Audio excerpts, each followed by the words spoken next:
জয় সিয়ারাম, আমি Priya and welcome to my blog. তো এটা আমার কিছুদিন আগেরই অ্যানিভার্সারির একটা ছোট্ট ব্লগ। তো রেডি হয়ে চলে গেছিলাম এখানে ভাইয়ের সাথে দেখা করতে, বজরংবলী ভাইয়ের সাথে। আমি শুভ কাজের আগে ভাইয়ের সাথে করতে ভালোবাসি। তো মন্দির থেকে বের হওয়ার সময় একটা কাকুর সাথে দেখা হয়। তারপর বের হয়ে নিয়ে এখানে ফুল ঘরে চলে আসে মিস্টার দেবনাথ আমাকে নিয়ে আমার জন্য গোলাপ ফুল নিচ্ছিল।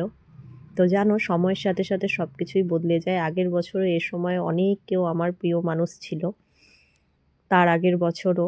তো এক এক করে প্রত্যেক বছর আস্তে আস্তে আমার জীবন থেকে অনেক ভালোবাসার মানুষগুলো চলে যাচ্ছে। তাই এবছর সেরকম কিছু প্ল্যান ছিল না, আমার ইচ্ছাও ছিল না এতটুকুও। তো মিস্টার দেবনাথ জোর করাতে আমি বের হয়েছিলাম। তো এখানে কেক নিয়ে নিচ্ছিলাম।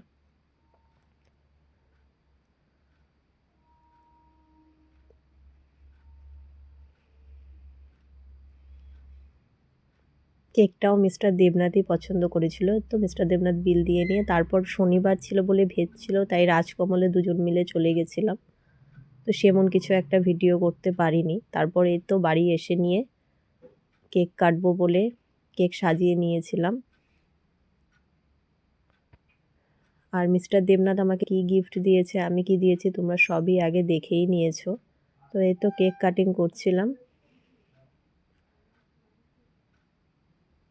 তো আজকের এই ছোট্ট ব্লগটা তোমাদের কেমন লাগলো অবশ্যই জানিও তোমরা।